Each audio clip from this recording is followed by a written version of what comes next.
One year we toured with a copy of the Schönbrunn Castle, from Vienna. I had a silly idea of making a copy of that thing, 1-to-1, with the fountains and the horses and everything. And that year I was bankrupt. Stage lights dim, but not by choice. In a quiet, shadowed room in Maastricht, the grand maestro lies motionless, robbed of the very balance that brought harmony to millions. For a long time, Marjorie Rieu stood as her husband's unwavering rock.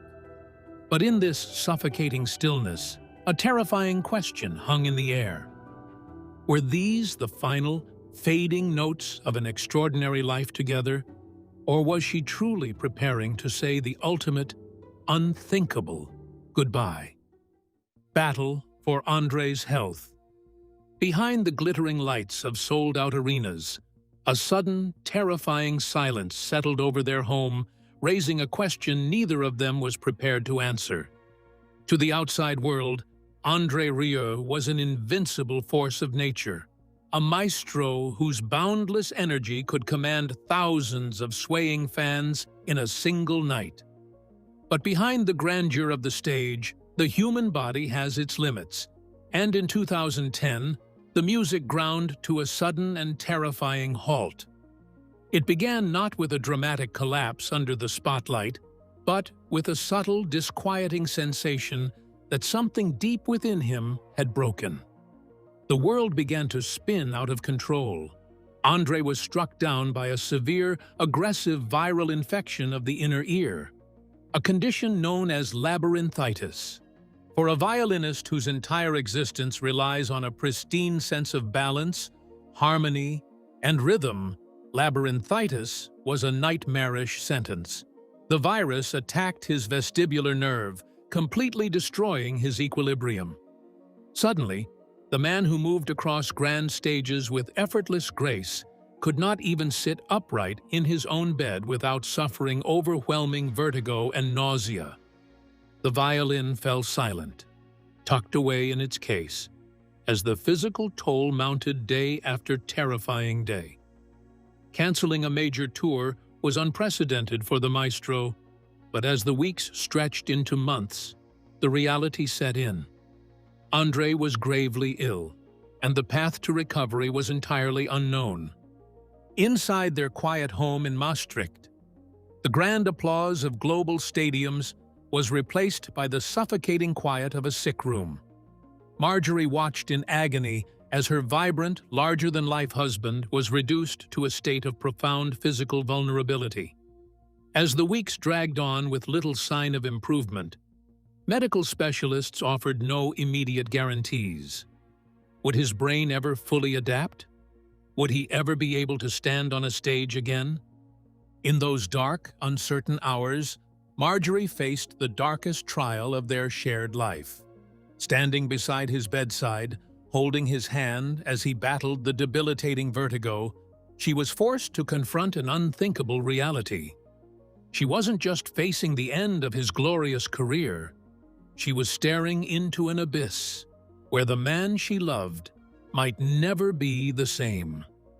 In the quiet depths of those sleepless nights, as she nursed him through the despair, Marjorie felt the delicate thread of their world stretching to its absolute limit, silently bracing herself for a future where she might have to say goodbye to the life and the music they had built together.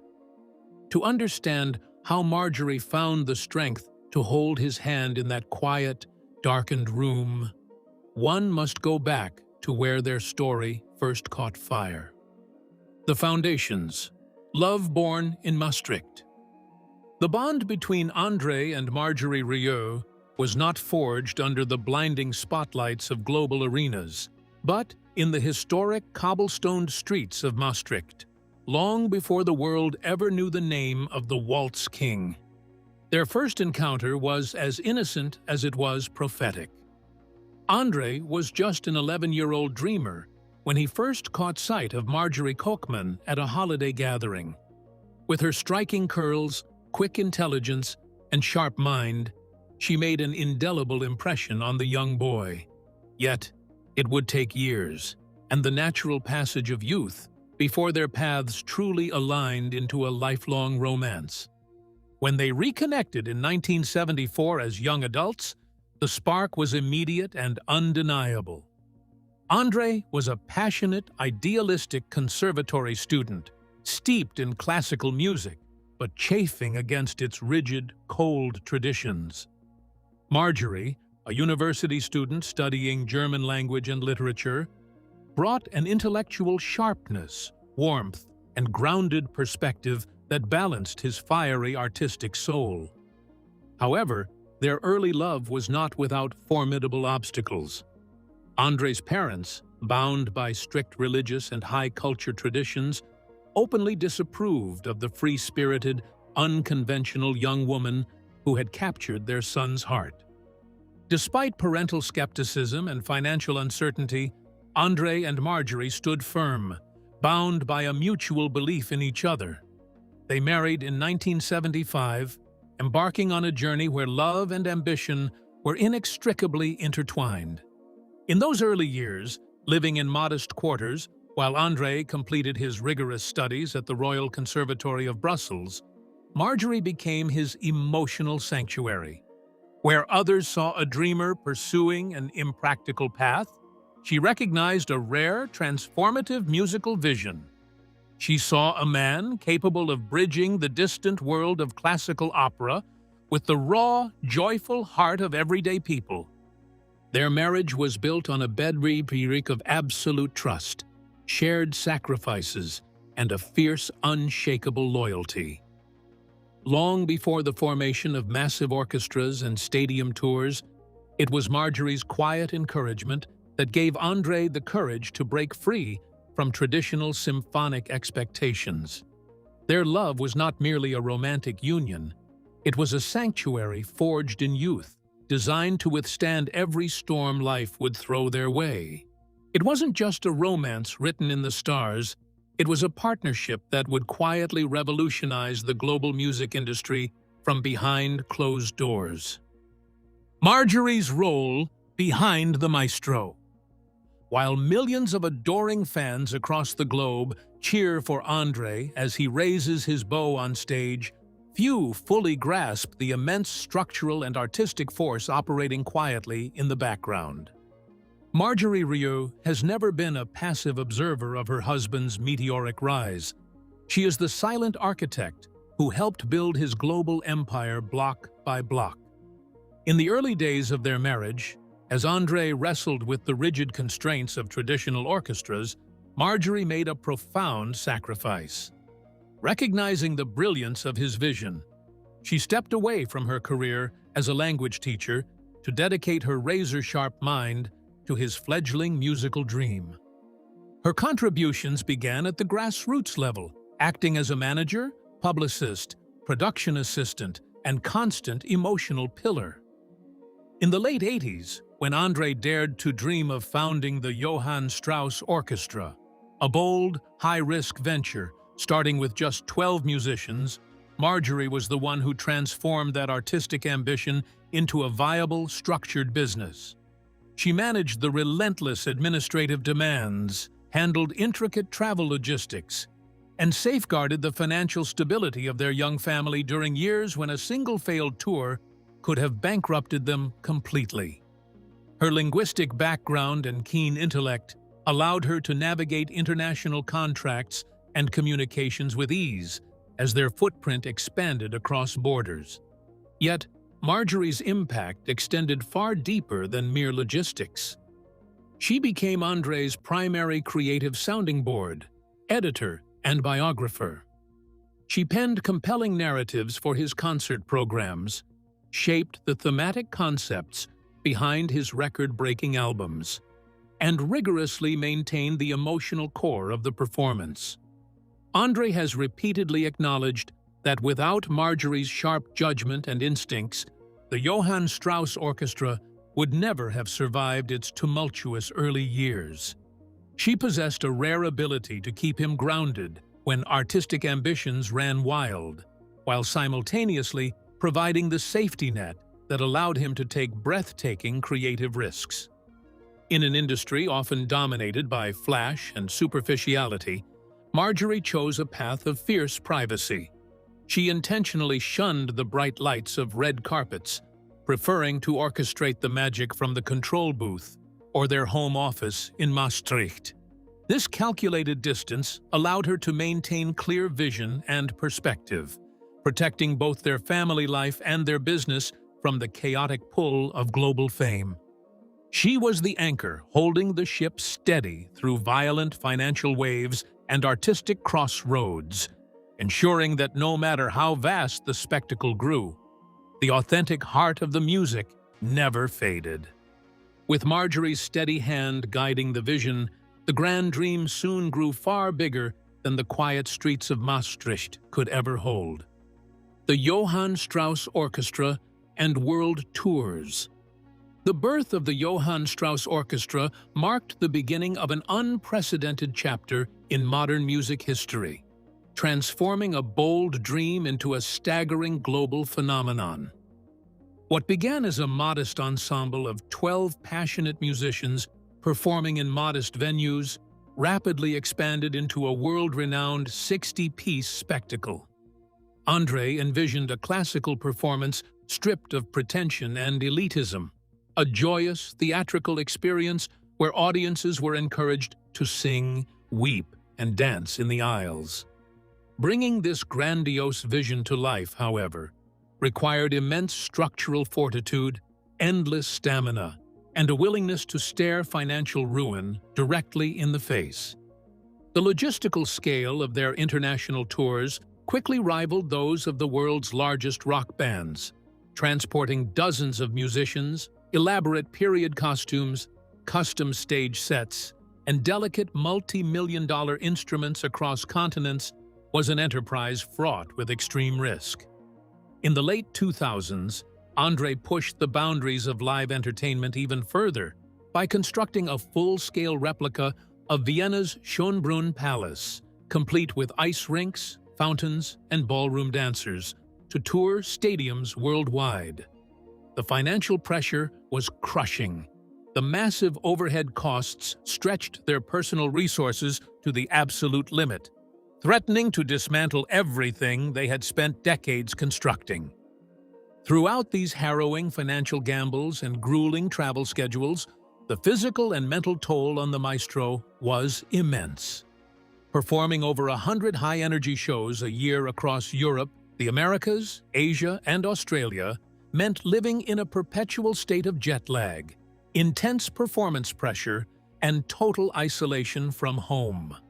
Yet, night after night, the orchestra delivered euphoric performances, breaking attendance records and selling tens of millions of albums worldwide. Albums like Strauss & Co. and Falling in Love shattered charts across the globe, proving that classical waltzes could captivate modern hearts. Behind every record-breaking tour and every gold album lay a relentless rhythm of sacrifice. While André poured his soul out on stage before tens of thousands of cheering fans, the sheer magnitude of the operation weighed heavily on his shoulders. The boundary between triumph and catastrophe was often razor-thin, relying entirely on flawless execution, unwavering discipline, and the deep, silent resilience of the family holding the entire enterprise together behind the scenes. Family and castle walls. Yet, as millions cheered across continents, the true beating heart of André's world remained tucked away within the walls of a historic Dutch castle. Amidst the swirling storm of world tours, stadium lights, and multi-million-dollar productions, André and Marjorie consciously built an impenetrable fortress for their private life. Their home, the majestic 15th-century Kasteel de Wijngaard in Maastricht, became far more than a luxury residence. It served as a sanctuary of normalcy, stability, and deep ancestral connection. It was within these historic stone walls that the couple raised their two sons, Marc and Pierre, instilling in them a grounded work ethic and a profound sense of privacy long before their father became a household name around the globe. Marjorie was fierce, in ensuring that the chaotic world of show business never breached the threshold of their personal home. While the world knew André as the flamboyant waltz king, at home, he was simply a devoted husband and father who prized quiet family meals, gardening, and long conversations over the artificial glamour of celebrity culture. As Marc and Pierre grew into adulthood, the family bond evolved naturally into a deep professional synergy. Rather than seeking fortune outside the family circle, both sons eventually chose to integrate their unique talents into the family enterprise, ensuring that the colossal machine driving the Johann Strauss Orchestra remained firmly anchored in family trust. Marc pursued a passion for fine arts and design, bringing a sophisticated aesthetic eye to the visual identity of the brand, while Pierre took on critical strategic and managerial leadership within the Marjorie Rieu group. This internal continuity brought immense relief to both André and Marjorie, transforming what could have been an overwhelming corporate entity into a true family legacy. The presence of their sons within the organization provided a crucial layer of protection during high-stakes international tours, reinforcing the shared vision that Marjorie had nurtured from the very beginning. Today, as doting grandparents, André and Marjorie view their growing family as their single greatest achievement, far exceeding any platinum record or sold-out arena. The castle grounds in Maastricht continue to resonate with the laughter of their grandchildren, providing a poignant reminder of what truly matters. In an industry notorious for fracturing personal lives, the Rieu family stands as an extraordinary testament to unity, proving that the strongest foundations are built not on public applause, but on quiet, unshakable devotion behind closed doors. The long road back to the stage. When life stripped away the applause and laid the maestro low, could the love they built over decades bring the music back to life? The journey out of the dark shadow of 2010 was neither swift nor easy. Recovery from severe labyrinthitis demanded an agonizing exercise in patience, a virtue that the naturally energetic and relentless maestro had rarely had to practice.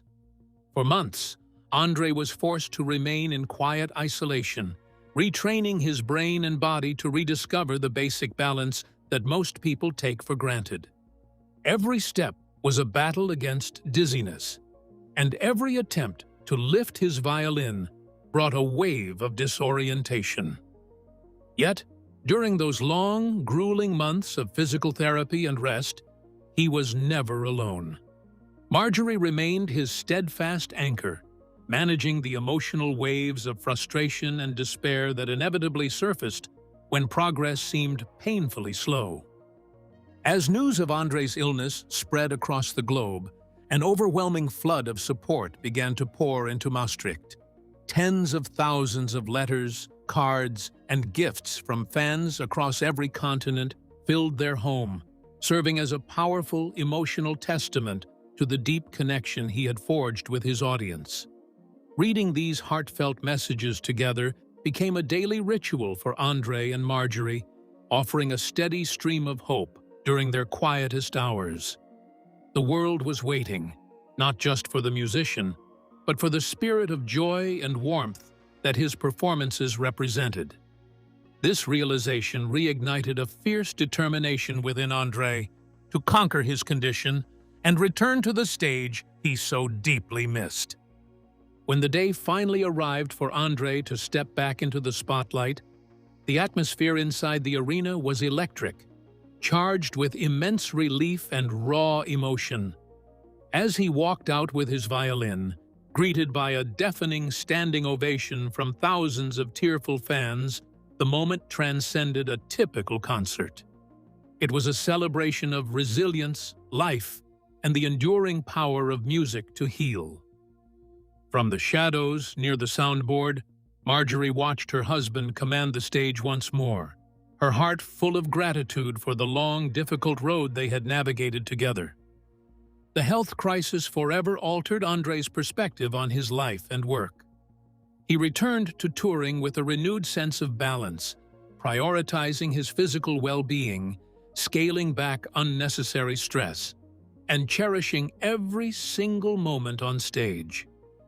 The experience reinforced a profound truth that both he and Marjorie had always known in their hearts. Every performance was a precious gift. Every waltz, a celebration of survival.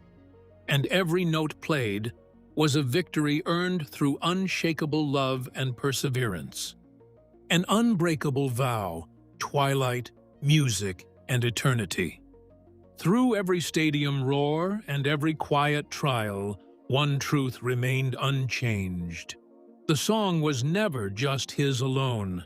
As the years have turned into decades, the enduring story of André and Marjorie Rieu stands as a remarkable beacon in an industry so often defined by fleeting moments and fragile bonds.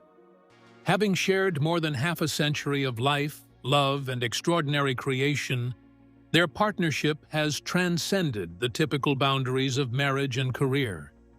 They have navigated the heights of global fame, the terrifying precipice of financial catastrophe, and the dark, quiet valleys of severe illness, emerging from every single storm more deeply aligned than before.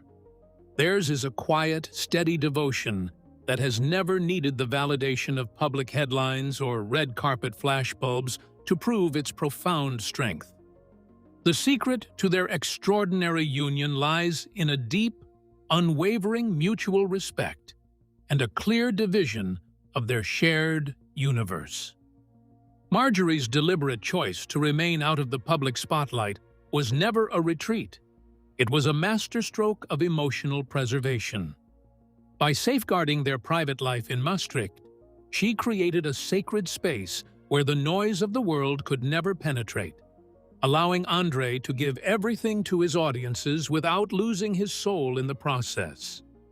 He remains the emotional, theatrical heartbeat on stage, while she remains the sharp, strategic mind and grounded sanctuary behind the scenes, two essential halves of a singular, brilliant life's work.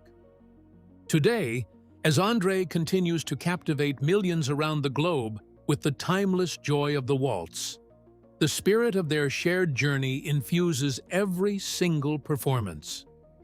Every soaring violin solo, every magnificent orchestra arrangement, and every shared laugh with the audience carries the quiet imprint of Marjorie's lifelong influence. The harrowing days of health crises and terrifying uncertainty are now distant memories, serving only as powerful reminders of the fragility of life and the immense power of unconditional love. They have proven that true harmony is not merely written on a music sheet, but forged through decades of shared dreams, fierce loyalty, and an unbroken vow to stand together through it all. As the maestro bows to another thunderous standing ovation, his eyes invariably seek out the quiet corners off stage, knowing that the ultimate symphony of his life will always belong to the woman who helped him write it. Through every trial and triumph, André and Marjorie's story proves that their ultimate goodbye is nowhere in sight, and the greatest masterpieces are still being written together in harmony. If this moving story touched your heart, subscribe now for more inspiring journeys of love, music, and resilience.